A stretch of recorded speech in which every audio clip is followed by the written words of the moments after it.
This episode of the Boss Rush Podcast is brought to you by, well, you. If you want to learn more about Boss Rush Media's family of podcasts, head on over to bossrushmedia.com or patreon.com/bossrushmedia. Thanks for your continued support.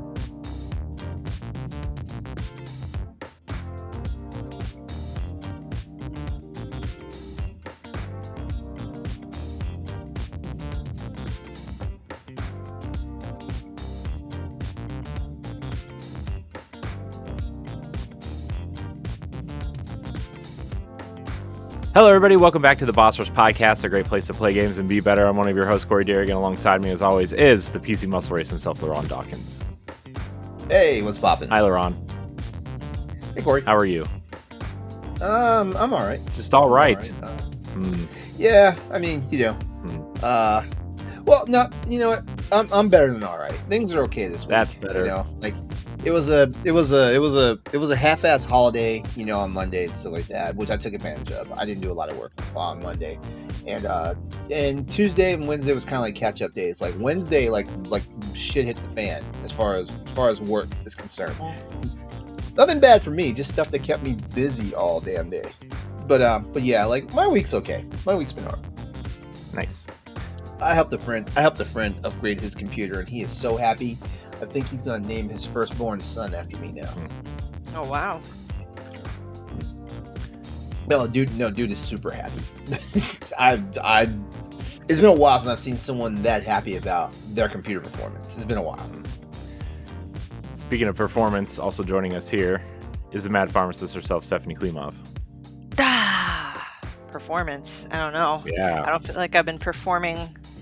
Okay, I'm gonna stop there. That just sounded weird. Anyway, hi. Hi, I'm glad you can hear me now. I know, and see you. That was so weird. Oh, man. Speaking of weird, also joining us is PK Power, Pat Klein. Yeah, I feel weird, all right. Yeah. Let's get weird. Yeah. Weird. Nah, I got vaccinated for a flu vaccination on Monday. I've been feeling tired for the last few days. It's fair. But you know what?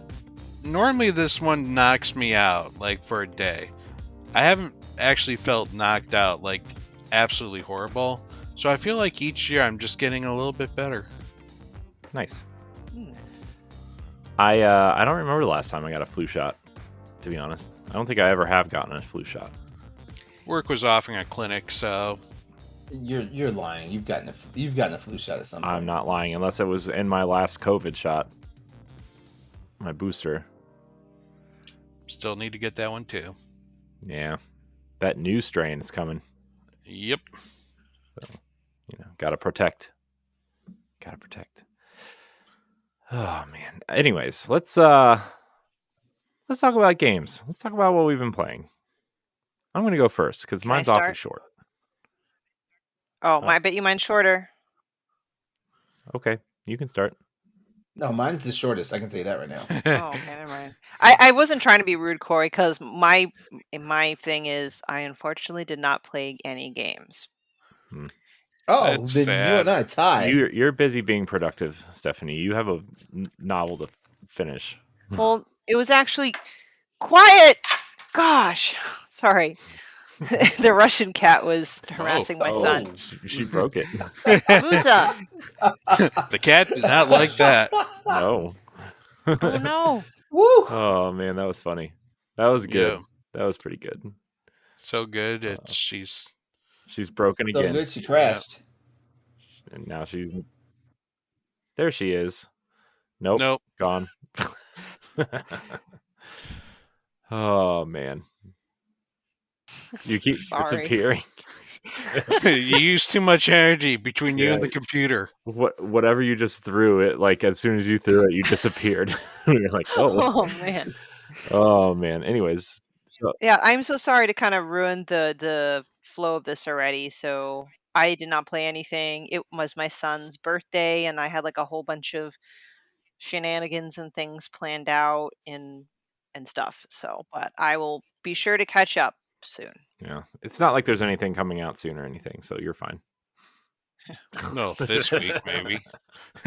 Yeah, I was like, maybe not this week, but Forza came out this week. Yeah. Oh, well, yeah. I'm not really in that big of a hurry for Forza. Oh, I downloaded it because it was on Game Pass, but I did not play it. So, anyways, LeRon, what are you playing?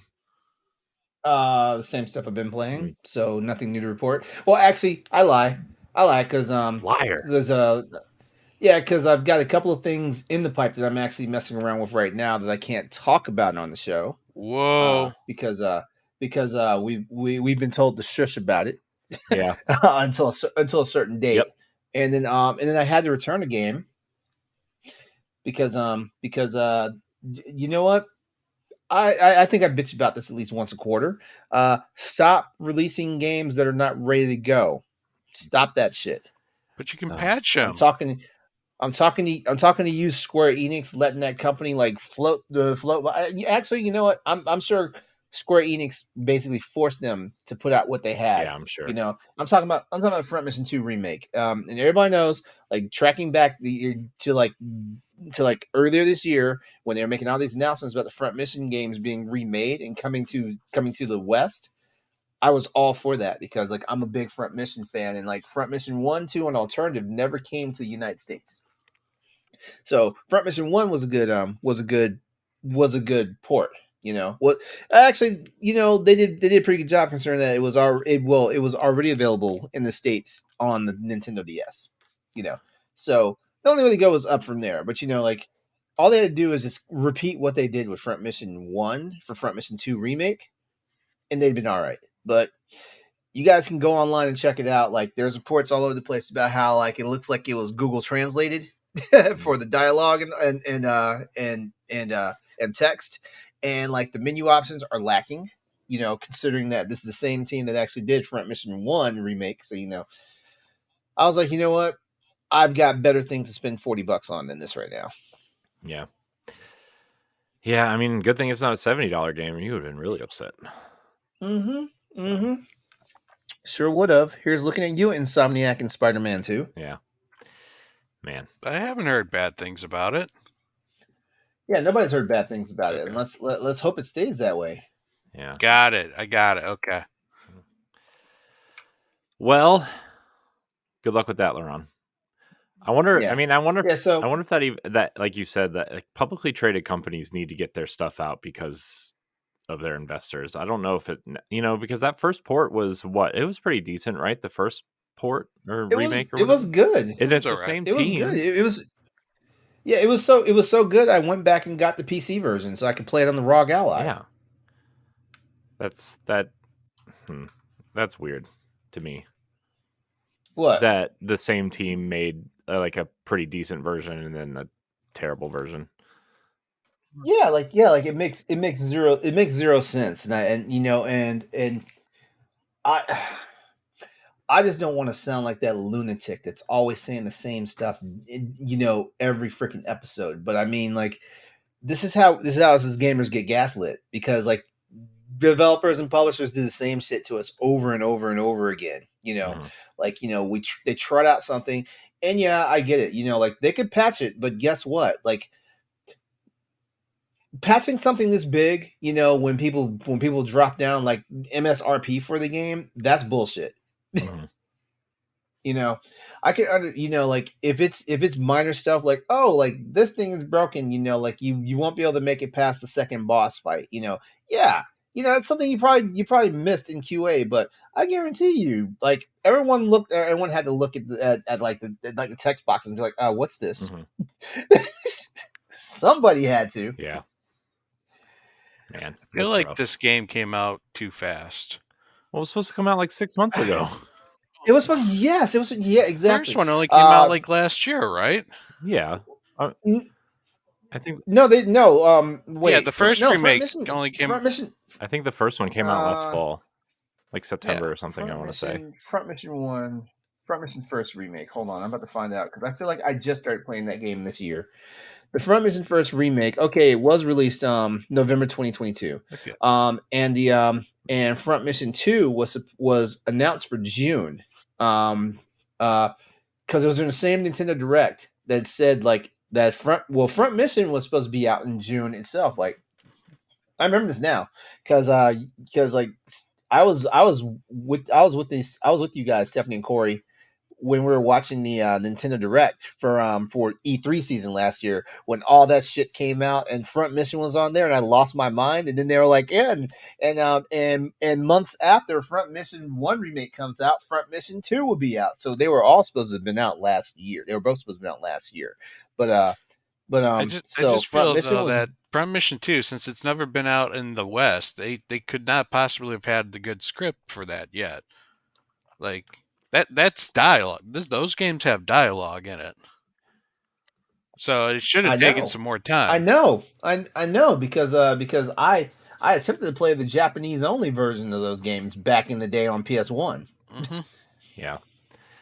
and I was like, no, I can't do this. I mean, they weren't ever translated before though. Like, No, like I looked. I honestly looked. There's no one attempted to make like even like a jailbroken like English patch for the game.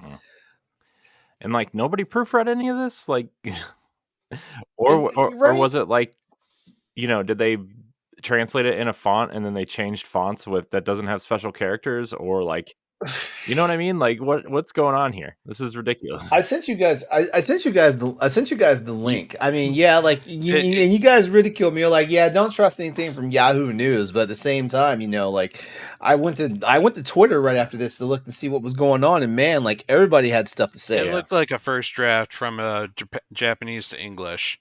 The first one where it's like the literal translation before you have to polish it and turn it into actual English. Mm-hmm. It looks like that. Yeah. I mean, we used to have us weeaboos used to have a term for this. It's called English. I'm not sure we're allowed to say that anymore. Nope. What, English or weeaboos? Yeah.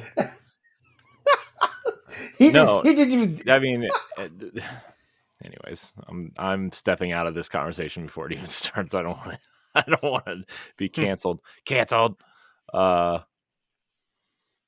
All of it. Yeah. So yeah, that's how my weekend gaming is going. I had to return something. And you know what? I never return games. So congratulations, Square Enix. You finally broke me. Jeez.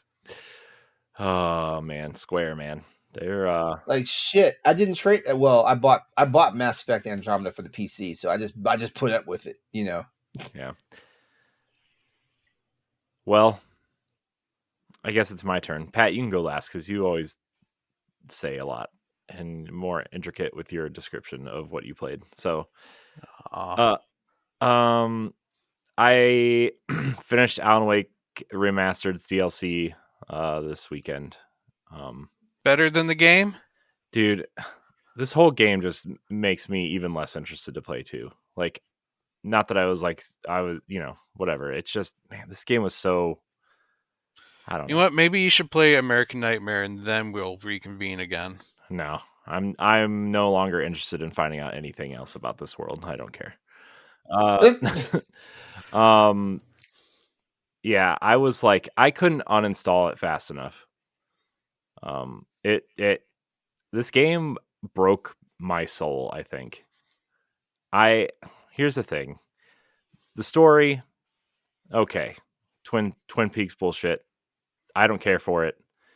Also, there's a reason why Twin Peaks only got 2 seasons. The gameplay was this is how we get canceled. The Twin Peaks people are gonna come. Good, get out of here. Man, you might as well have insulted the Rick and Morty crowd just now. Mm-hmm. Good. Their animation is like those guys that forced McDonald's to bring back the freaking teriyaki sauce. Szechuan. Whatever. Oh, Szechuan, my bad. Whatever. Oh, we're about to get canceled now because I got that shit wrong.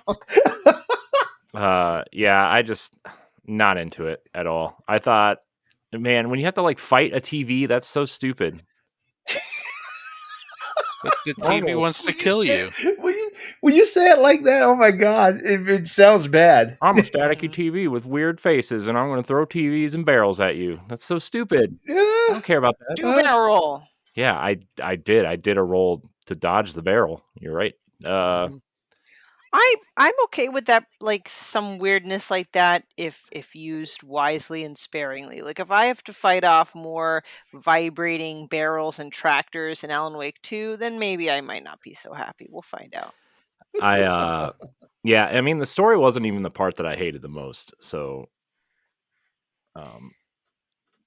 Well, you've made it very clear on several shows that you do not I like Alan have. Wake. Oh, you should have heard my POW block rant from like 3 weeks I ago. heard it, and my ears were bleeding. Like And that was him trying to drive traffic to Pow Block. That don't oblige him. I also played another chapter of Plague Tale Innocence because I kind of put it down to play other book club games. No news there. It's still great. I love that game. And then I've also been playing Spider-Man Remastered, which I am enjoying much more than I did the first time around. Good. I still don't think it's PlayStation's best game, and a lot of the times I do feel like I've played this game before, but the production values are obviously off the charts, and the swinging still feels good. And the only thing I'm not liking about it, obviously, which everybody's complained about these anyway, but the Mary Jane stealth missions are just. I'm playing Spider-Man. I didn't play Detective Simulator starring Mary Jane, right? I want to play as Spider-Man. So, but other than that, like, I don't have any real qualms with it. I do like it. Did you think the puddles were okay? In the remaster, sure. Yeah. Okay. No puddle gate in PS5 version. Okay, the puddles didn't look smaller. Nope. No. Okay. It still hurts my hands though. The controller hurts my hands. I have to stop playing like once every hour or so and like stretch my hands out because they hurt so bad. Gotta get them calluses, bro. Gotta get that controller to mold into your hand. They just no. It's not. It's Look not at them that. soft little baby hands. Make them gamer hands. It's the way my hands are positioned on the controller. Like the two sticks at the bottom really bothers my hands, and like it hurts my thumb because I'm not used to the two sticks at the bottom. I'm used to the staggered, right? And the controller just the shape of the controller overall is just it's shaped weird, and like my wrists, I feel like my wrists are like pointing in when I'm holding the controller, and my wrists hurt. But yeah, the jokes write themselves. Yeah, But that's all I've been playing. I'm playing Spider-Man Remastered for the Spider-Man 2 book club, so I'm gonna play Miles Morales after it. Once you're done with Spider-Man, you gotta do the city that sleeps at, or the city sleeps. No. Oh, I'll do the DLC. Yeah, the Black Cat and the Silver Sable one. There's 3 of them, I think. But yep, it's all part of the same story. Yeah. How far are you in the I just my campaign percentage says 34%. I'm at the mission. I'm at the second Mary Jane stealth mission. I'm actually like in the middle of it right now, where Peter goes over to her apartment for dinner or something, and then she starts telling a story, and then it fades to black and goes to her stealth mission in a warehouse where all these guys have guns, and you have to knock over boxes to distract them, or boxes or whatever. I do find it interesting that, like, if you didn't know any of the spoilers, like the way they position Octavius in this is like you would never know he was going to become Doc Ock ever. That's true. Yeah. Like he seems like a good guy, and it almost seems like, I guess spoilers for a 5-year-old game at this point, but like it almost seems like he's going to turn into Doc Ock to kill Osborn, and not necessarily like, I don't know. You know what I mean? Like, you're watching a man at his breaking point. Yeah. Well, yeah. I mean, you're at the point now where you probably heard that like Octavius and Osborn were partner scientists and stuff like that. Yeah. And you probably got to the point where Osborn visited the lab, right? Oh yeah, that was before the whole that was before learning they were friends. Yeah, that's like the second time you go to the lab, like 2 or 3 hours in. Yeah. So, but I'm enjoying it. I like looking for the backpacks. Me too. Me too. I've been running around the city. Actually, I've been running around the city doing the backpacks as well as like taking pictures of all the landmarks. Yeah, the landmarks and the cat bags from Black Cat. I like the Also, environmental Oh yeah, missions. the I yeah. what? thought the Oh, it's the cool. environmental You and I are missions. playing a game at the same We time. are. I might finish before you though, LeRon. You probably will. Mhm. You probably will. Yeah. The ones I liked were those little research labs that Harry had on top of various buildings, Oh, where you and have to Those are like you cool swim go. through the too. smoke and stuff. Mm-hmm. Those are cool too, but they feel like glorified fetch quests. Yeah, it was a nice little twist on the fetch quest. Like go run around the smog, or Hmm. go over the lake so you're spreading vitamins for the fish. Yo, that one where like the radio frequencies fuck you up. Oh my Mm-hmm. god, that was a challenge. Yeah. Yeah. Oh, or Uh, outrunning the lightning. yeah. Yeah. I That's getting you ready. That's getting you ready for something else. I can tell you that. I also like how they kind of told Miles' origin story in this game. So like when Miles Morales comes out, you just like can jump in, assumingly. Yeah, you're already. Mhm. Yeah, you're already past it. Hmm. Yeah. I think out of all the characters I've met so far, Mr. Negative is actually like one of the more boring characters. I feel like they put him in there so they could have henchmen with weapons that aren't just guns or crowbars. Yeah. But yeah, but that's all I've been playing. So, Pat, it's your turn. All right. Let's get on to the meat of these games. The big ones. The Let's meaty go one. with Assassin's Creed Mirage. Mm.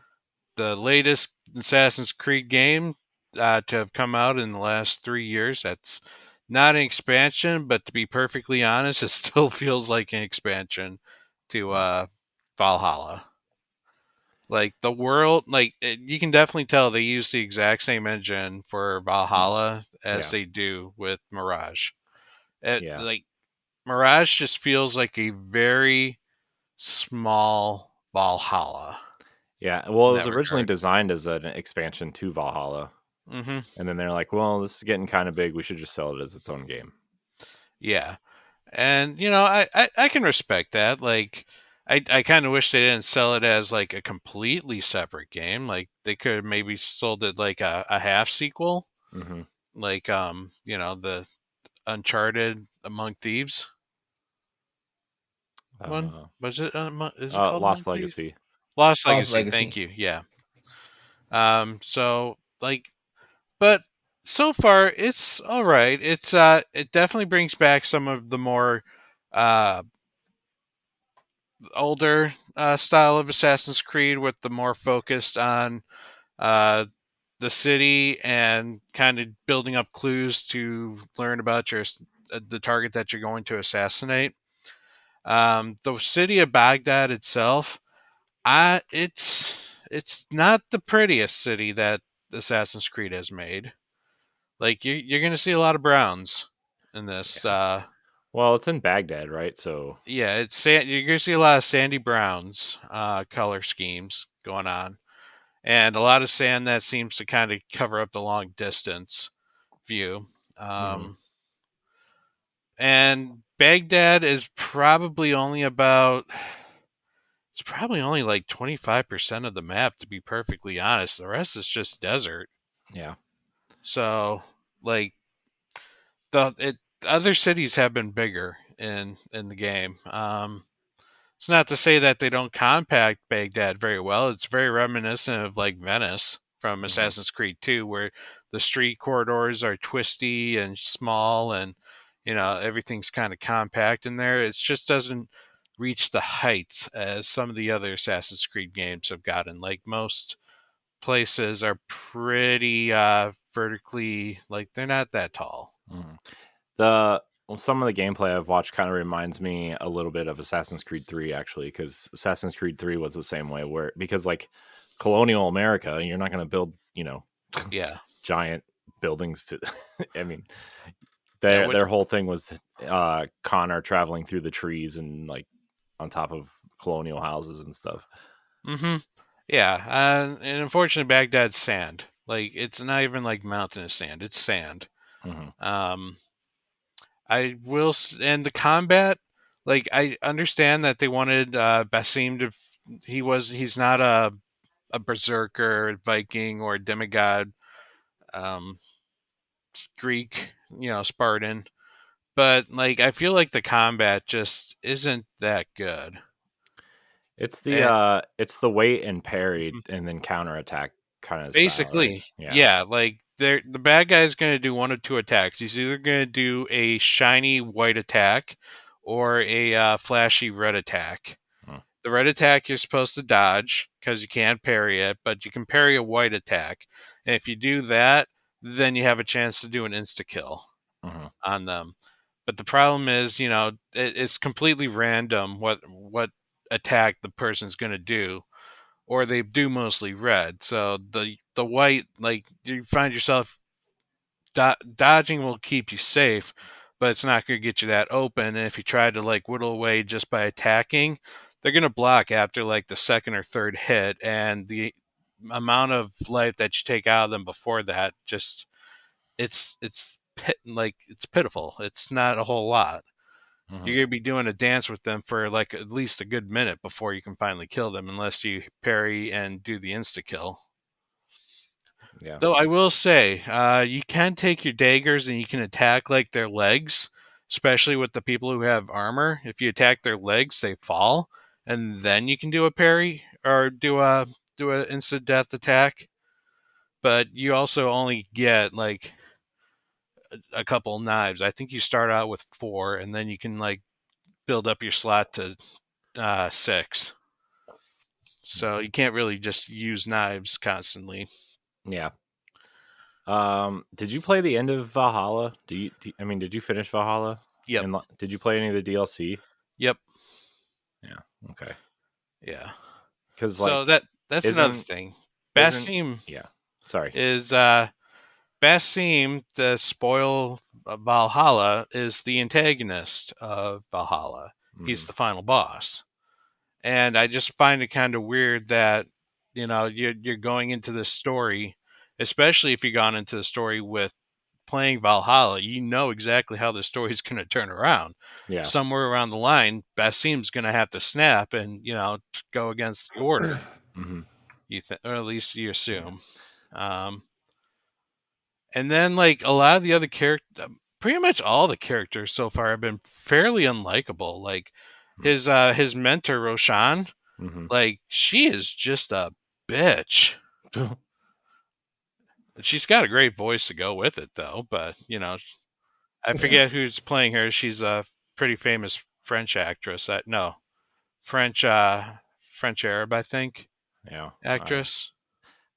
If you said her name, I would recognize it, but I can't think of it off the top of my head. She was in I all the marketing and stuff too. So Yeah, because she's definitely got that deep, raspy, baritonish voice. mhm. That's very unusual, like a chain smoker. Yeah, I was gonna say, AKA somebody who probably smoked a pack a day or more for her entire life. Mm-hmm. Yeah. But like it's one of the cool things about this game though is that it does take a fairly non-linear approach. Like once you get past your first assassination, the game kind of is like, okay, we got bureaus here, here, and here. Go check them out and do these missions any way you want. And the missions kind of pop up like a corkboard style. Like you have an objective, you don't know what your objective is, so it has little side missions circling around that objective, so that you can find clues to figure out like who is this order member and where can you find them so that you can like assassinate them. Mhm. So I thought that was pretty cool. But right now, it's not my favorite Assassin's Creed, but it's not a horrible Assassin's Creed. Hmm. It gives people what they want with the more compact approach, but it's done using the system of the newer games. So more of an RPG style, um, and just with the more open exploration. Do you think this would be a good first Assassin's Creed for me? Um, Sounds like it's gonna bore you to tears. Oh yeah. Well, I mean, there's a lot of story. I mean, Yeah. that you would be so behind on the story stuff. In terms I of, think. I feel like they're not really going to dive too deep into the story. They're just the game kind of begins briefly with William Miles is the the father of the Yeah, it's main protagonist. I thought his name was William. I think it is Yeah, Dr. William Miles. Yeah. yeah. Thank you, Dr. William Miles. It kind of be like, all right, this wasn't. We originally said we don't know anything about this guy. The truth is, this is his story, Mm-hmm. and then you go right into it. Mm-hmm. So, so in that regard, you don't have to know too much about the story of Basim or Assassin's Creed, but I feel like Assassin's Creed 2 or Black Flag would be probably the most fun out of any of the Assassin's Okay. Creed, or even Syndicate was one of my Yeah. favorites. Yeah. Okay. Because I kind of want to stay away from like the super long ones. I just don't Yeah. think it would be for me. Also, like Pat said, like Black Flag, Unity, and Syndicate, I would say even Unity or even Rogue maybe, but those three in particular don't really have any heavy connections to the story right now. Like there's stuff that if you pay attention to the story, you'll pick up on, and like the the how the gods turn themselves into digital figures or whatever. But like other than that, like Black Flag is my favorite Assassin's Creed. Well, That's second pirate favorite. Okay. themed. Yeah. Uh, I guess second favorite because Odyssey is probably my favorite one now. But Mhm. if you're going to play one of the older ones, I would suggest that. Or I think you could probably jump into Origins. Okay. As Yeah, like Origins is like a really good jump on point, but it's also like 70 hours long. yeah, that's one of the long ones. Yeah. But in terms of fun, like if you want a fun assassin, it's Ezio for number 2. It's Edward from from Black Flag, and it's the two assassins. It's It's Ivy or Evie is the female. I'm trying to remember are what you the talking hell. about Syndicate? Yeah, Syndicate. Isn't it Jacob or something like that? It might be Jacob. Yeah, those guys are fun too. Like those are the fun assassins and the ones that don't get Okay. It too is Jacob. depressing. Yes. Can't believe I remembered that. Jacob and And the Evie nice, Fry. yeah, the nice thing about Syndicate is that it's two assassins. You got one that's more of a brawler, and then the other one that's more of an assassin. Mm-hmm. Okay. Yeah. Cool. Plus, there's trains Yeah, because it takes Wow. place during the Industrial Revolution in England, so it's really I cool. love that setting too. I know it's really cool. That's the whole city layout is so And cool. it's got a grappling hook. Yeah. Well, there you go. I'm sold. Yep. Mm-hmm. Yeah. Yeah. Syndicate's great. Syndicate is awesome. I should play it again. I want to play it too. Well, I am playing another 2. I'm playing Detective Pikachu Returns, which is the second of the Detective Pikachu series. This one is on the Switch. The first one was on the Nintendo 3DS. I don't remember if the first one was translated, like the actual voices were in English, but this They one were. actually has, they were? Mm-hmm. Okay. I was trying to see who the original voice actor for the Pikachu was, because the person they got for the sequel is also the voice of Ichiban Kasuga from Like a Dragon. Hmm. And he's actually been popping up in a lot of things lately. Yeah. What are your thoughts on Detective Pikachu? Because I'm hearing a lot of people saying they are disappointed in it. I mean, it's simple. I from what I understood the reviews, the game gets kind of darker later on, and so like people question who the hell this game was made for. Mm-hmm. But for the most part, it's a simple narrative walking simulation with like logic questions. Like the first case is obviously very simple.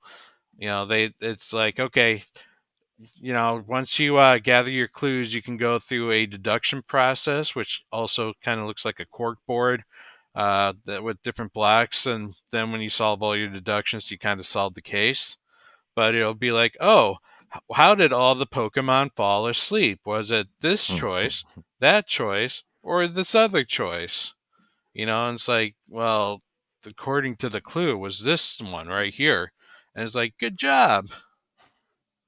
So, like, the game's not going to, like, completely, like, puzzle you. It doesn't come off as twisty like a Phoenix Wright or a Danganronpa could.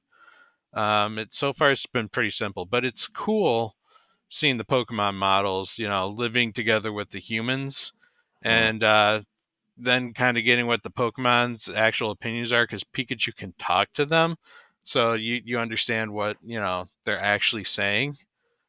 Well, your characters don't. Pikachu does, and your character is the only one who understands Pikachu. Everyone else just hears Pika Pika.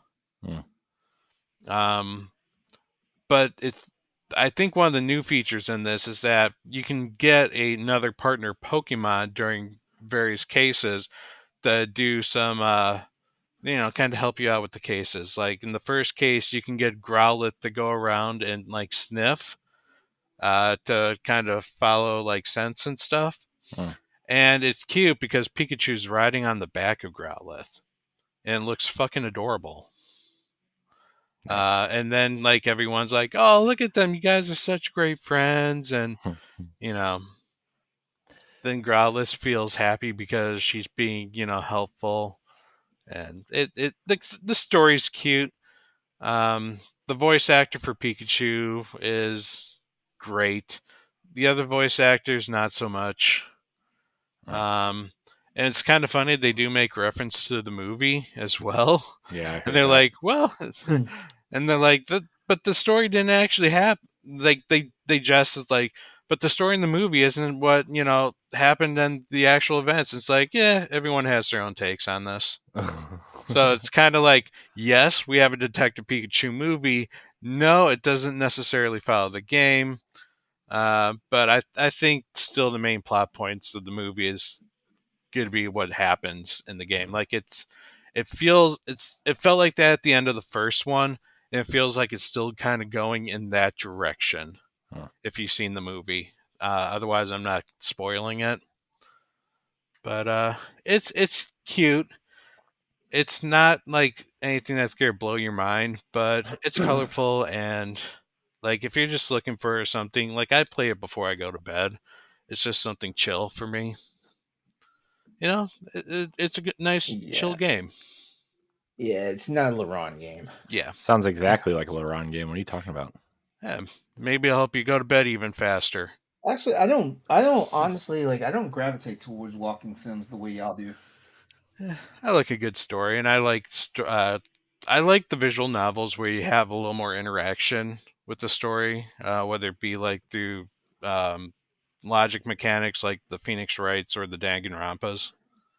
So. I mean, the visual novels that get me are like Detroit Become Human, Heavy Rain, or the what's the Life is Strange. Yeah, it's still more interaction based. Yeah. Yep. So those are the two main games. Other than that, I am playing a creepy game right now for spoopy season. Yomawari Night Alone, which is the very first of the Yomawari series, which is a cute looking, like, it takes place in a nighttime, like, Japanese rural setting. And you play as this little girl with a big ribbon. Her head is about 2 times larger than her body. One of those cute little anime characters. But then you're being chased around by some very ghastly looking ghouls that are haunting the street. Like, guys with bandages, bloody bandages wrapped around their head with nails, sticking out of all ends, or just literal ears all together. Just a big old pile of ears that listens to you. Or a screaming white, white dressed ring-ish kind of female ghost that chases you. Or even the fun ones that just come running at you just from the middle of the street, and you have like either like a half second to like move away, otherwise they kill you. I don't know if I like that.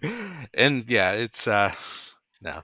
They're kind of creepy, and you're gonna die a lot in this game.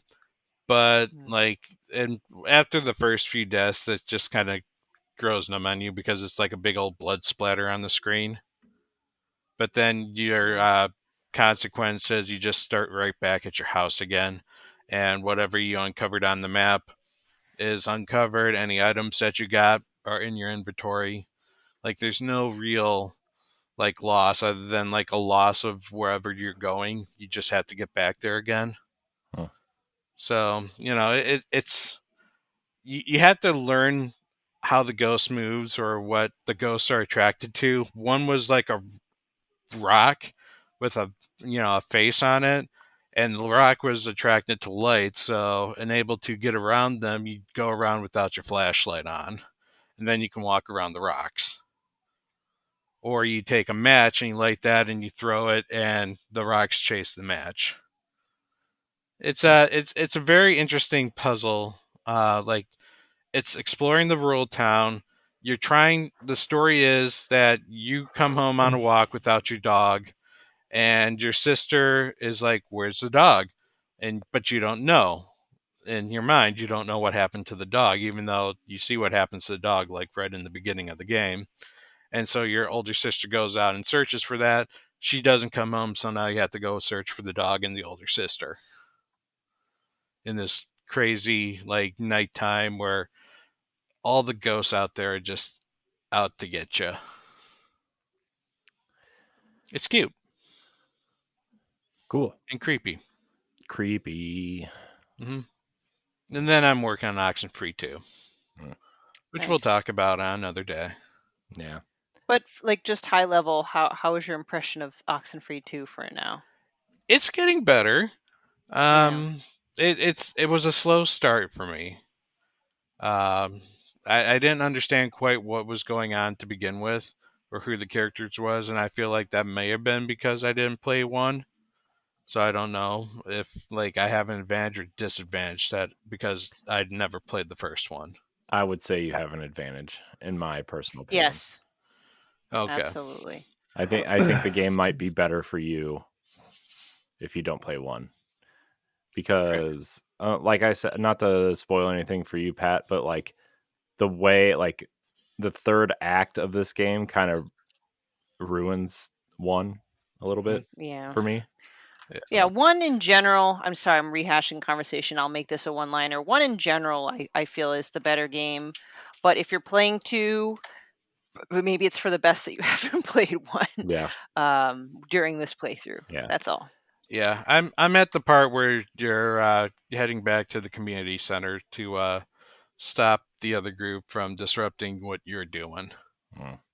So I feel like I'm getting pretty close to the end. But I don't know. I will say some of those side characters though are pretty cool. Like I like Nick the fisherman. Yeah. Like every time I check the radio after like every major event, I check the radio to see if there's something I can talk to Nick about and just kind of hear like what's going on his adventure. Good. I can't wait to talk about that more. Awesome. But yeah, man, it's a decent game. Like I didn't go into this game with much expectation, but like it's slowly have been like getting better for me. So, well, we'll be talking about it on Video Game Book Club. We got to figure out when we're recording that, by the way. Well, we're recording Resident Evil. No. Resident Evil. Yes. I was like, no, yes, no, yes. We're doing that one later this week, so my guess is Oxenfree is probably the week after. Probably. Well, yeah, we got to figure that out. We'll figure it out at a later time. Yeah. Yep. At a later time. Because we got more fun stuff to talk about. Yeah. Fun stuff. Fun stuff. Who says this is fun? Well, I can tell you 5 people who realized that there wasn't as fun as they thought it was going to be. Yeah. So tonight's one of our topics is that French police arrest 5 former Ubisoft executives for alleged sexual assault. And then the other part of this is that a former Bungie HR employee is suing the company for wrongful termination for reporting racial bias. Oh my gosh. And kind of the overall topic is like, why LeRon, you actually brought this topic to our attention, and it's like, why why is the video game industry so shitty? Pretty much. That's not, you worded it way more elegantly, but that's how I'm wording it, because that's how I feel. Hey, I like the paraphrasing. You're though. welcome. I will give you the answer in 2 words. No, 3 words. Old white people. Wait, what did I say specifically? Hold on, let me look It's it in up. our text chat somewhere. Yeah, I know. I'm looking for it right now. Old white males. Sorry, not white people. Old white males. That's not what I said. I did not say that. I said that. And I can probably say that makes a lot of sense. Yeah, it's so the Bungie thing, for those who don't know, we talked about it last week on my Destiny podcast, but so basically what happened was this woman was man, I kind of forget the whole, like, the big part of the story, but like, she was basically like having to like check in on this, like, a black employee, and she, like, this was happening over like a few months, and like all the time, way more than like the other employees, and apparently she reported it a couple times, and she was let go without her knowledge, first of all. Like, she was, removed from the company for without her being known. Like, she was supposed to sign something to say that she was, resigning or something, and apparently she never signed anything, and now she's suing the company for wrongful termination because she reported a race issue in one of the departments. Now, I'm not saying it's all of Bungie. It's definitely probably just this one little section, although I'm quite sure this probably happens everywhere. Plus, when you're a company of like 1,000+ people, I'm sure you can't weed out all the bad eggs. But this was a pretty big deal because Bungie is really into, like, their social messaging is always like, we're here for everyone. We accept everyone for who they are and everything. And they also got ripped apart for using the term Latinx during the Hispanic Heritage Month, Latin and Hispanic Heritage Month, because Latin people don't like to be called that. And this is new to me. Oh, dude, every Hispanic person I know hates being called that. So it's actual Hispanic people saying that they hate it. It's not white people saying that Hispanic people hate it, because there's a difference. Yeah. Okay. Wow, this is totally new to me. I did not know anything about that. No, they don't like the word Latinx. Yeah, they're Latinx. Oh. Yeah. Latinx. Why though? I need extrapolation on this, because Latin is the universal term for that, and they're claiming that, like, this is just white culture trying to enforce something on them, and they just don't like it. They hate it, actually. Interesting. Only, like, the statistics that were put out during this report were 3% of all Hispanic or Latin people like being called Latinx. Okay. All right. I'm not gonna question it anymore, because like, I don't want to be the person of color that's coming off insensitive. Yeah. So like, they're like, I don't know. I guess it's like black people that would prefer to be called Black American than African American. Yeah. Because I'm in the Black American crowd. Yeah. Not every black person is an African American. The Caribbeans tend to be also very dark skinned. What if you're black in Canada? Canadian. You're just Canadian. It's like, don't call me African American. I am Canadian. But yeah, I mean, so the just to get back to the kind of crown of the story, I guess. So hold on a second. Okay, so the HR manager is suing for a wrongful termination after she reported a potential racial bias. She wasn't the HR manager. She worked in HR and was removed by her superior. So that's the crux of that story. again, there's like a huge article on like Video Games Chronicle about all this, and Yeah. you know, The IGN article kind of sums it up pretty yeah, well. there was a pretty good one on there too. Okay, yeah, I guess I'm not quite understanding. Like, she was following an investigation. No, she was supposed to like check in on this person who happened to be black. Like her, like she was asked to do this, but asked repeatedly and way more than That's anybody right. else in the department. The article I read basically summed this up. It was racial profiling. Yeah. Yeah. That's the key thing we're missing here was racial profiling. So she was asked to do this by any- someone else, but she's the one that gets fired for Yeah. it. Yeah, and that's the bullshit part. Yeah. Bungie is doing a quote unquote internal investigation because they have to. You know, they have to say that. Anytime anybody says they're doing an internal investigation, I kind of question that because Ubisoft also said they did one and 5 people got arrested last week. So yeah, didn't they get those people?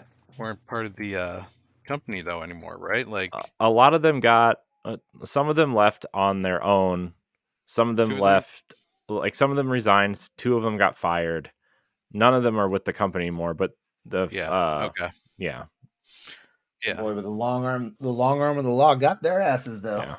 Jesus. I almost feel like this is a little bit of clickbaiting, just due to the fact it's like, oh hey, by the way, these people who don't work here anymore that were under investigation. Well, the title does say 5 former Ubisoft executives, so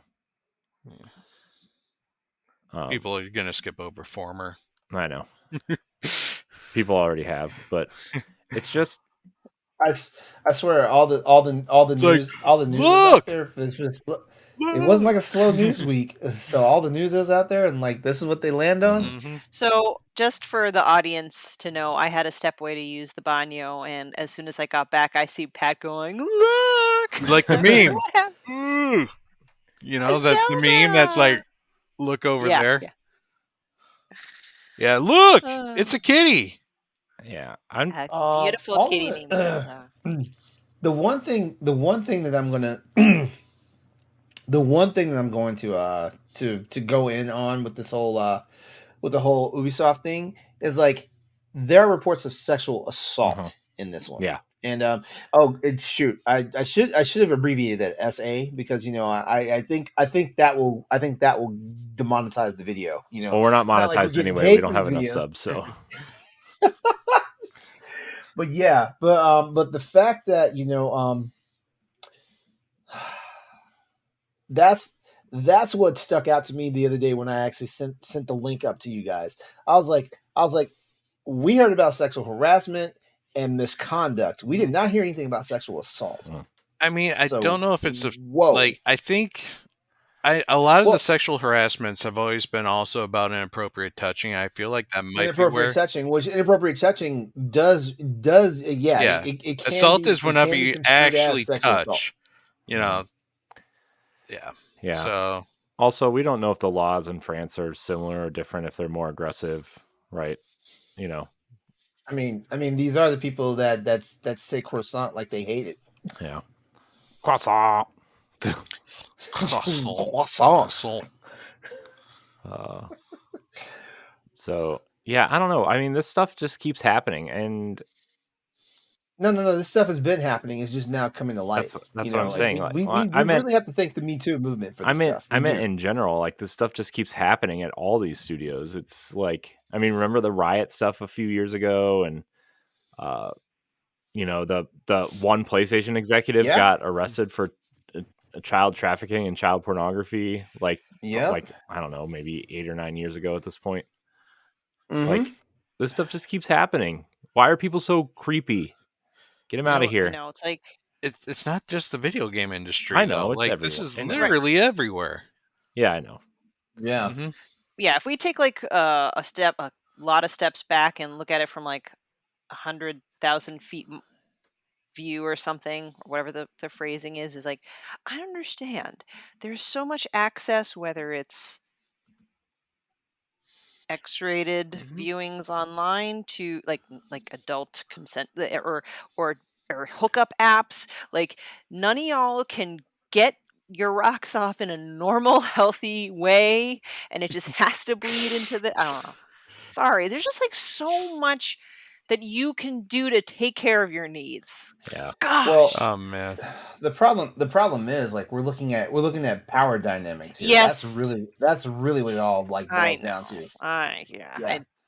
Yeah, I mean, like honestly, like, a lot of these fuckers believe that, like, hey, I'm in a high enough position that guess what? Like, you saying something about it puts your job in jeopardy long before it puts my job in jeopardy and shit like that, And what people need to realize is like, hey, like, like someone's gonna True justice is not going to care, how high on the ladder you are. exactly. Exactly. Because like at the end of the day, like what it all boils down to is, did you do something wrong? Like the person, for example, like the person that's reporting it is not the person that did something wrong. So like we can swing back real quick to the whole Bungie thing. The person that reported what was going on, they're not in the wrong. Not in this case. Yeah. Just like the people who are reporting, like whenever they get harassed, assaulted, profiled, like freaking like just creeped out and stuff like that. Like they're not the ones in the wrong. Like maybe I wonder if they have retaliation policy. I mean, it's one thing to have policies and another thing to actually do them or abide by them. But when I have my annual BS training, I shouldn't say that, but my annual training with my corporate job, we read a lot about police reports, and then we have a zero retaliation policy. But Guess what? We're in America. If I sexually harassed you, you reported it, I'll just fire you because just I was 5 minutes late. I don't even need a reason to fire you. Yeah, That's the thing. Yeah, I'm not even going to give you a reason, There's a sneaky and then you're way. going to have There's to a sneaky prove way of that. how like these terminations happen. Mhm. Yeah, because exactly there's a report about you doing this. Oh well, no, that person's just mad because I catch them being late all the time. Yeah. We should fire them. We should let them go right now. Or you know what? I don't need the position anymore. Gone. Welcome to America. Yeah, that's just me. I wouldn't say I'm naive. It's more like wishful, ideal thinking, or maybe even normal people thinking. Not normal people thinking is different than corporate people thinking. I know I'm using really big adult words and sound super smart. Yeah, I don't know, man. I don't understand why people are just like this on purpose, like why and I understand like the power dynamic and the power struggle, and everybody tries to do what they need to do to get ahead, but there's just, I don't know. I guess thank God for the internet, Well, I mean, one thing's for sure. Like most of these people that do this stuff, like these are people who never had to take accountability for what they've ever done in their lives and stuff like that. Like if you look at it, there's a lot of people, like wow, like like you know how you always hear like wow, I didn't expect Dave to be the person to do that, and then when you look back at Dave's history, Dave wasn't properly disciplined as a child. Dave, never had anything bad happen to him when he was in high school and college and shit. Even though he was doing heinous shit to people and stuff like that. So like they run around thinking like, hey, like I get a hall pass no matter what the fuck I do. Yeah. Because notice only certain types of people like get like this, and I'm not even talking about skin color at this point. I'm not even talking about like gender either, because like there's some shitty women out there that do shit that because they never get caught, they never get held accountable for this shit until one day they get fucking held accountable. Yeah. Just be careful out there, everybody. Watch what people are doing. Take care of yourself. Yeah. Are there going to be negative consequences to whatever action that you're thinking about doing? If the answer is yes, you probably should not do it. Yeah. Hold on. We should be talking to the potential victims out there, because those are the ones like, as more victims step up and say, hey, this is what the fuck is going on.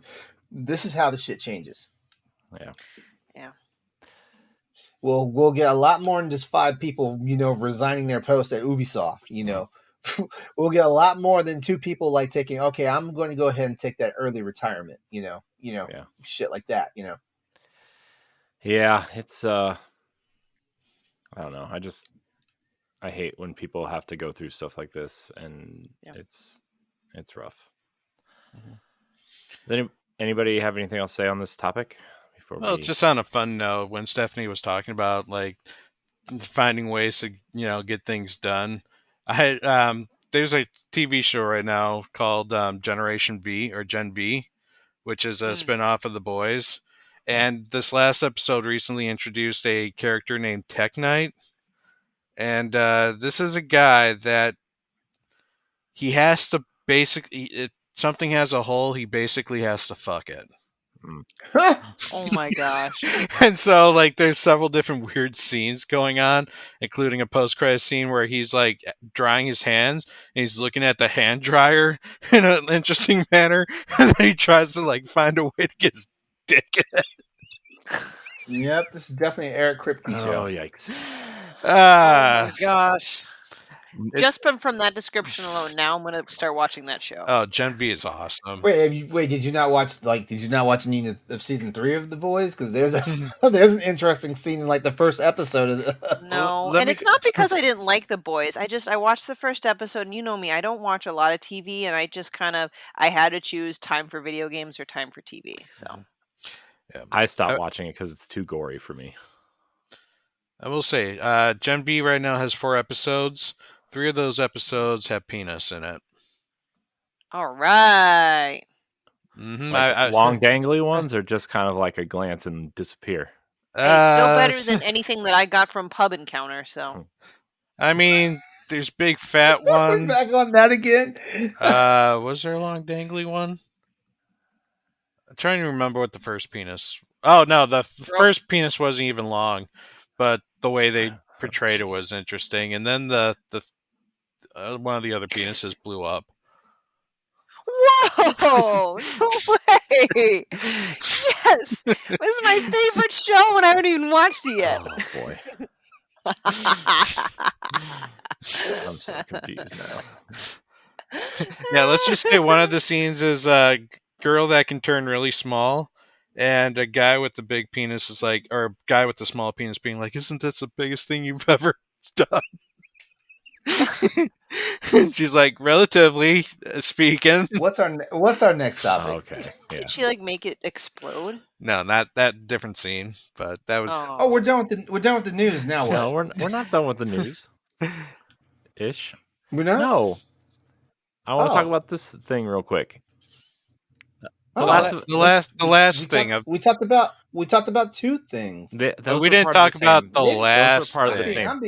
I'm being too literal here with the script. Be a part of us. Get with us. Wow. And do this last thing. The Last of Us Part 2 Remastered has been found via a LinkedIn profile. Why do we keep remastering last generation games that already look amazing? Because it's money. The Last of Us Part there in the discussion. It's money. The Last of Us Part 2 and Horizon Zero Dawn both look amazing still, and they're remastering quote unquote both of them. Yeah, I'll admit this one had me raise my eyebrow. Like even when they remastered Last of Us Part 1, I'm like, all right, whatever.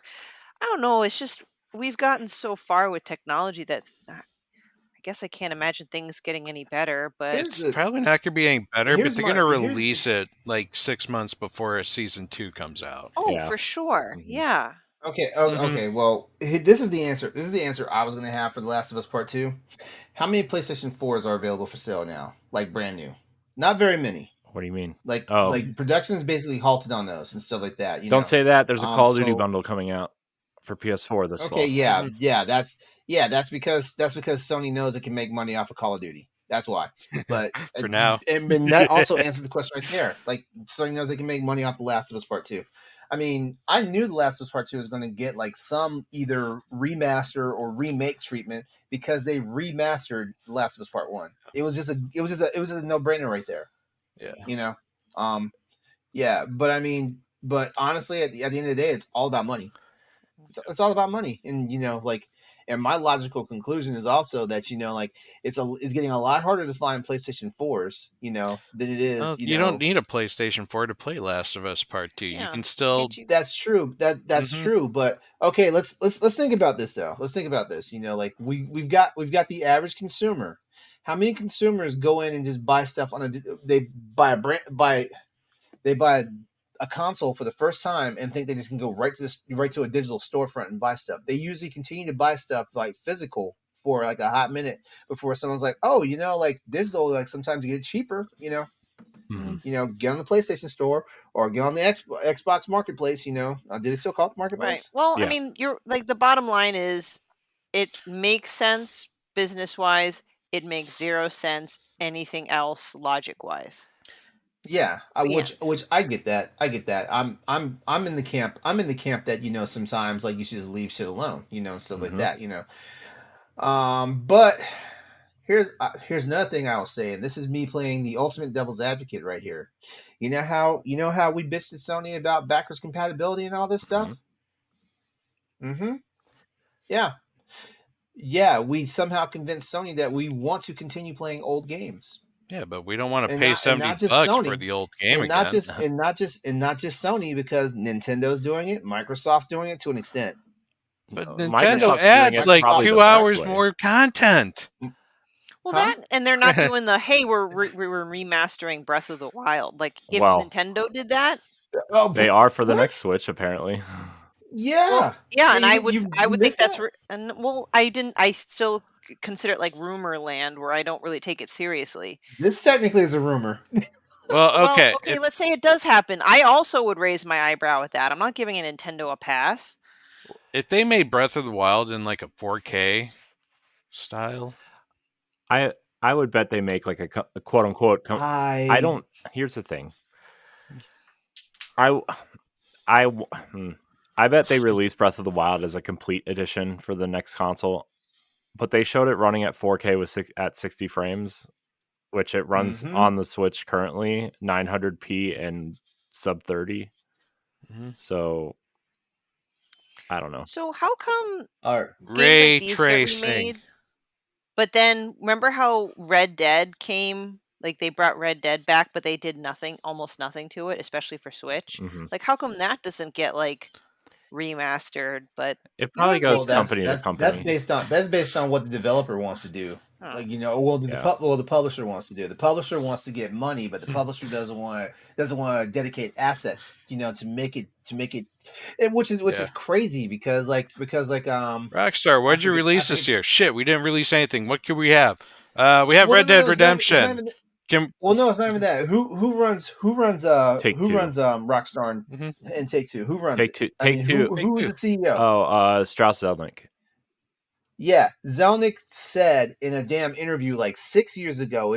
I think it's in Game Informer. He said in an interview 6 years ago that the only time they will actually like think about remastering or re-releasing something is when they actually would take the time and put the effort into making it match the current hardware. And guess what? I guess the current hardware was Nintendo Switch. Yeah. I see what you tried to do there. The other thing too is like Zelnick is very financially, he's really into like pinching pennies, and that's why he's considered one of the greatest CEOs out there, right? Like he put Grand Theft Auto out on 3 consoles or 3 generations of consoles, and the only thing they did for the second time was add a first person mode, right? Everything else I thought they up-resed it a little bit. Like it got one of the first graphic patches. I mean, they did that, and I think it runs at 60 frames on Xbox One and PS4, but like that, I mean, that should be standard, by the way. If you're moving it and it's more powerful, you should at least up-res it and make it the frame rate smoother, right? Which, to be fair, Red Dead Redemption on PS4 did get a 60 frames patch this week. Yeah, it did actually. It just I think this recently got one. Because the physical game is coming out, and I think they want a lot of better buzz around the game when the physical version comes out. But I mean, I just think it's kind of ridiculous. It's almost like if I mean, I don't even know what another example would be, but The Last of Us 2, like Part 2, already looks amazing. Horizon Zero Dawn already looks amazing. They patched Horizon. A God of War remastered. Yeah, that would be ridiculous too. Yeah, like games in 2018, which I think The Last of Us 2 is what, 2016? I thought The Last of Us was Part 2 was 2018, I think 2017, because it It came was out with Ghost of 27. Tsushima. Really? Maybe 2019. I think it was 2019 because it came out the same year as Ghost of Tsushima. It's a Oh no! Tsushima Oh well, remastered. we're all wrong. It's 2020. What? Yeah. But you know what? This is on brand because they remastered The Last of Us Part 1 literally a year later for PS4. Yeah, but I think that was it. I mean, that was kind of ridiculous too, but also like I think that they are doing that to sell PS4s also, right? Because like that was at a launch of a console. And a lot that was a lot of for me. I've never had a PS3 because PS3 alienated me when it first came out. So for I enjoyed having the remaster for Last of Us. It allowed me to play it.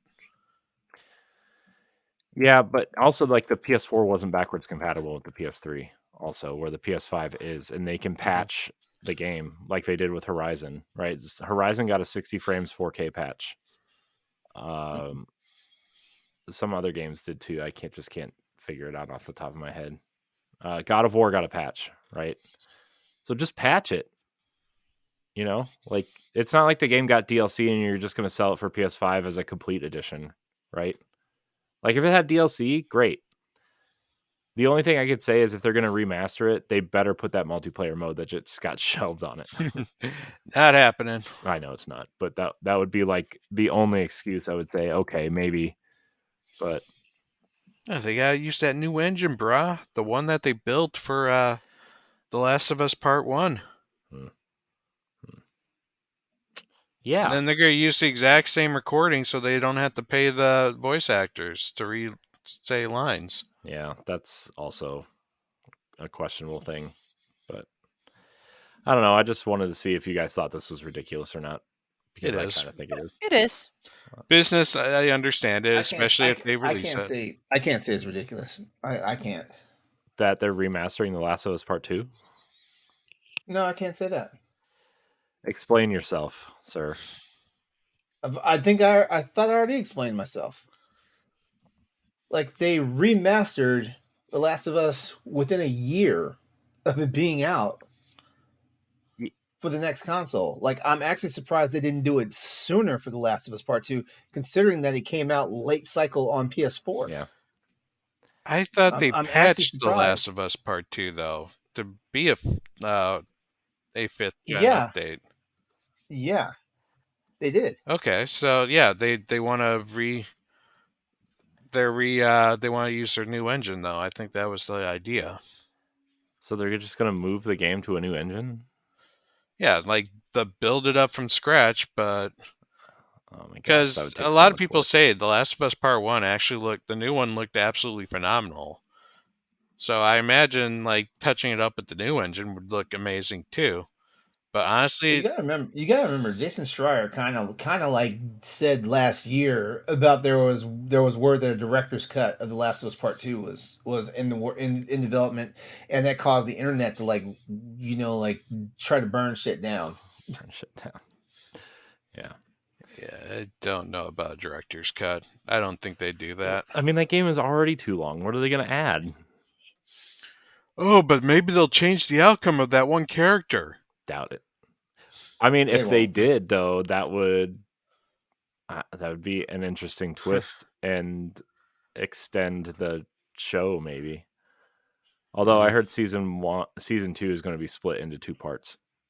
Like season 2 and season 3 is going to be all of Last of Us Part 2. Which tells me where I know where the season splits. Why they do that? Because money. Yeah, HBO can do that because, what Patrick? I mean, as long as they can give some good expanded stories like they did with Billy. Yeah. Is it Billy? Well, they better, because the first season was what, 9 episodes? Mm-hmm. Yeah. They better give me more. Pretty standard for a streaming service to get you to subscribe for 3 months. Yeah. So, all right. Well, do we want to hit the third topic, or do we want to answer a listener question? Ooh, we have listener questions? Just one. It actually came in last week, like right after we recorded. Oh. So, topic or question? Let's start with question. Question. Okay. We'll see how long it goes. As we inch closer to... Oh, this is from JT in the Discord. As we inch closer to 2024, what has been your games of the year in whatever genre you enjoy playing the most? So, i.e., esport game, fighting game, platformer, etc. Well, I can personally say that so far, quote unquote, I guess action RPG or action game with light RPG elements, I still think that Hogwarts Legacy is my game of the year. Wow, okay. I loved that game so much. It just really grabbed me. Just like living in that world, like I keep forgetting, no pun intended, but how magical that world is. You know, like the castle and flying on the broom, and no Quidditch, but maybe that'll be in a sequel somewhere. And just exploring this new story in this world that we all already know. And I think setting it like so far behind the movies and even even Fantastic Beasts, like you could do some interesting things without messing up the canon, which I know I wouldn't really care about that, but like a lot of people do care about canon. And so, I really enjoyed it. I loved it. I think about that game often. Like I kind of still want to go back to it. It kind of reminds me of when like Breath of the Wild came out, and like all anybody could think about was that game for years afterwards. That's kind of how I feel about Hogwarts Legacy. I believe that you can go and get every single one of them achievements I probably could if I went back and did it. 4 times. Yeah. It's funny you mentioned Hogwarts Legacy, because I don't know. I was hyping my brain up, or hyping myself up. Anyway, hyping myself up for other games like Tears of the Kingdom and Final Fantasy 16, both of which are absolutely phenomenal games. And I have to be complicated, right? I view like my game of the year as a personal choice, and then just I try to think objectively what might be a game of the year. I do plan at some point to eventually download Baldur's Gate, just because everyone says that that's really going to be the game of the year, and I at least want to experience it. But so far, I mean, I've had just different arms of it. Like from a personal standpoint, I ended up really loving Resident Evil 4 Remake way more than I thought I would end up loving it. Like I'm just so shocked that's how much I really love it. But you mentioned Hogwarts Legacy, and if I were to compare how a game exceeded my expectations, Hogwarts Legacy is up there as well, for the reasons that you mentioned. Mhm. Doesn't mean Tears of the Kingdom was bad. It just it kind of met my expectations, but didn't blow anything out of the water. Yeah. Final Fantasy 16, I am so glad that's my first Final Fantasy, because it's more action oriented. I jived with it better, and I love the story, love the graphics, love the music. Like hits perfect notes. But like for something that just like blows like just I can't talk tonight. I just Blew your mind. blew my mind. Whatever like had the greatest sucker punch impact. Yep. It was Resident Evil 4 and Hogwarts Legacy. I don't know. Yeah. Sorry, I'm rambling. I think the thing, we talked about this on an episode before, but I think the thing with Tears of the Kingdom was like, I really thought I wanted more Zelda, and like halfway through playing it, I was like, I don't know if I really needed more of this. And I think it was just because it was the same world, the same Hyrule with like little changes. Instead, like if it was a new world, I think I would have liked it a lot better than I did. Not that I didn't love it. I played 80 something hours of it. It's, it's not like I played for 2 hours and put it down, but I think that was my issue with Zelda. And then going back to Hogwarts Legacy, like this game came out of a studio that did Disney Infinity and Cars 3 and a bunch of, I would say, like single to double A licensed projects before this. And it just, I was shocked at how triple A this game really felt in a lot of different ways. All right. Well, mine would be Final Fantasy 16. I went into this game with high expectations, and the game completely blew my expectations out of the water. Hold on a second, Pat. Hold that thought for a second. What was the original question? The original question. Oh, let's find it. It was, as we inch closer to 2024, what has been your games of the year in whatever genre you enjoy playing most? Mm-hmm. Okay. Yeah. Okay. All right. Continue, Pat. Yeah. So obviously, I'm a huge RPG guy. So What? the genre would have to be RPG. But I played a shit ton of RPGs too.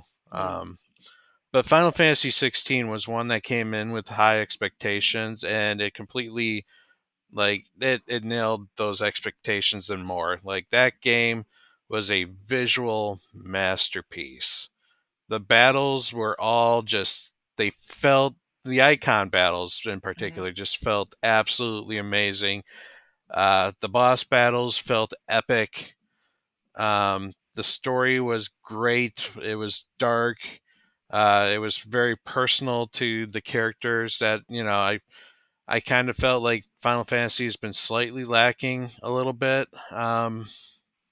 Well, probably more in like, well, actually take that back. 15 was all about the personal relationship and not a whole lot about the world. But this one also introduced more of the world that was going on. And May I then, ask, Pat, yeah. real quick, because it's on topic? I know the whole point of Final Fantasy is an epic story, but as far as epic visuals and like the icon battles, how's that shaken up compared to the previous Final Fantasy games? Like, would you say this is the most epic as far as visual design In and terms of or visual designs, yes, this is definitely one of the most epic that I've seen. okay. Like, this is, it reminds me back when the Final Fantasy VII Advent Children came out on DVD, and you saw the battles, and you're like, dude, I would love to be able to play a battle just like this in a video game. And that's what we get for Final Fantasy 16. Is watching those complete epic battles like unfold, but actually being a part of it. But that's not to say, like, every Final Fantasy I feel tries to push the boundary in those regards. Like, Final Fantasy VII was absolutely amazing at the time, but when you compare it to Final Fantasy IX on the same system, it's still night and day. And then you go to PS2, and it's, even further with like 3D models, how it looked like every scene looked like it was a CG scene almost back then. Like, I don't know. It's each one keeps trying to push their systems to, the limit, and that's one of the cool things about Final Fantasy. Yeah. I know a lot of people don't really care for like 13 or 15, but I actually really liked them a lot. They're not bad. 15, my issue is the 15 was incomplete. Like, they had an actual, they weren't able to complete the story that they wanted to tell. The game, like, they wanted to have a whole, like, the world was only half complete also. The second half of the game that they rode by the train, that was also supposed to be open world. Yeah. And then the ending DLC, which actually told the true ending of the story and what actually was going on. Like, without that DLC, it's a completely different story. Yeah.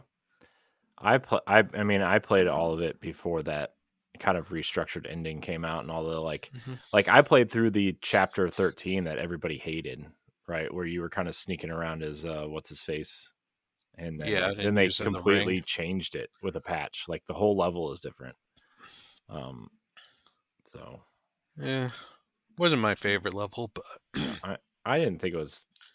Everybody complained that it was too difficult, and I went through it in like the first I never died. I'm like, I don't understand why you think this is difficult. You're just dodging a big rolling ball that's coming at you. Like, Nah, it's those ring mechanics. You have to. I forget even how those worked. I thought it was relying on your magic versus your regular attacks. yeah. Anyway, LeRon, what about you? Okay, so I haven't beaten a lot of games, but I have been playing quite a few games this year, and as far as like my overall game of the year contender, based off the games I've actually touched my hands on, it's probably gonna be Dead Space. But I will say, Armor Core 6 Fires of Rubicon has been amazing from what I've played, and I cannot wait to jump back into it. Um, like I just feel like like we've had some stellar like games this year, as far as like storytelling and actual like gameplay, like even though I did begin like this entire like segment talking about I had to return a game because like shit wasn't right, but at the same time there's been some hallmark titles that have come out this year, from Hogwarts Legacy, down to like Tears of the Kingdom, to Final Fantasy 16, Dead Space, Advanced Wars 1 and 2 Reboot Camp. Like there's been some wonderful games, that have come out this year. And I think, well, I know for me, it's a personal bias. The Dead Space story has just always been something I've always loved and stuff like that. And just the fact that like Motive Studio, like it's like gave it like some of the most tender loving care treatment, for something that all they really could have done was just they could have basically just like reskinned it and been like, hey, here you go, but they put so much detail into it. They added stuff in that would have been that for us who were playing the game series, back then, was extrapolated in sequels and stuff like that. They're already pulling some of the stuff in there because they found organic ways to make it work in the current story. The physics and the motion, the mechanics, and all that stuff. Like the way Isaac moves and reacts. The fact that Isaac actually talks throughout the game. As opposed to just being the silent protagonist and stuff like that. A lot of people, I don't know, they didn't really like it, but in my opinion, I was like, you know what, it makes me feel like I wasn't playing a robot. Yeah. Yeah. There's just so many like hallmark and key takeaways from it, and I think remaking Dead Space now with all that lore that's been out there and stuff for Dead Space, this is a wonderful time to do it and stuff like that, And also, it gave the fans what they want. Like, like the game probably is not scoring high enough in Metacritic to, to win Game of the Year, But one thing's for sure, like this is how you do a remake. This right here is how you do a remake. Resident Evil 4, Resident Evil 2, and to an extent Resident Evil 3. That's how you do remakes, Even The Last of Us Part 1, which I've been playing. I played that for a little while on my on my ROG Ally.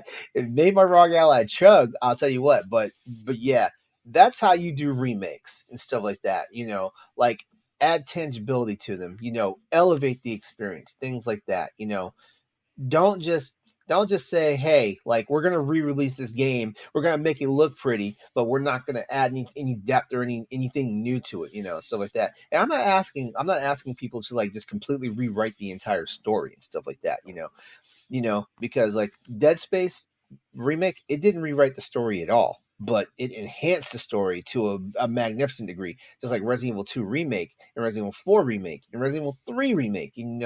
Like wow, like it's the survival horror games. Funny enough, that's doing it for us. As far as remakes are concerned, like all these remakes, in the survival horror franchise, are phenomenal. They're doing the damn thing. Yeah, we're still waiting for the And Silent Hill 2 remake. That's coming. yeah, we are, but get ready for that Silent Hill like mini series, The Ascension. web series to come out. Mhm. Yeah, get ready Halloween. for that though. Yeah, Make the so outcome. honestly, I will say, like, even though like I've been kind of slow going in my playing of Dead Space remake, like I think like this is a game that's people are going to be talking about for years to come. Yeah.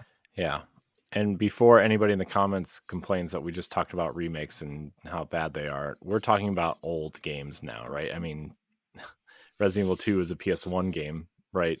And so it's time to remake that, right? But I just want to clarify that. Yeah, I Go was on. listening to a retro Nintendo 64 podcast, and I forgot that Resident Evil 2 was on the Nintendo 64. Yeah, it's the only I was like, version that "What?" mentions Resident Evil, like has a connection. It's the only version that has a connection to Resident Evil 0.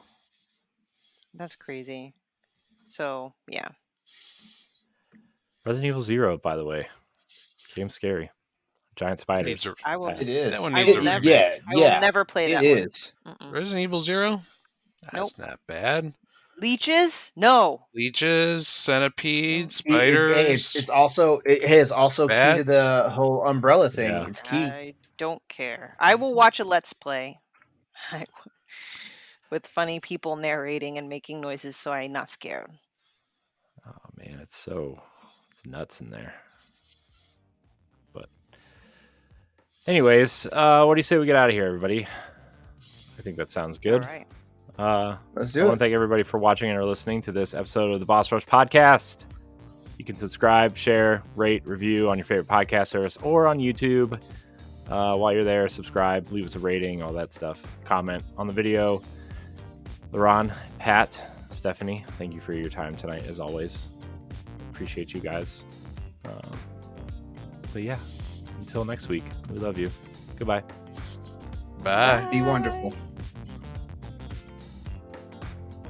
If you want to be a Patreon producer, head on over to Patreon, patreon.com/BossRushMedia, and find out which tier is right for you.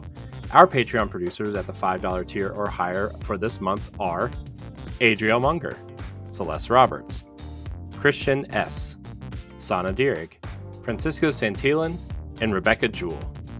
Thank you for your continued support.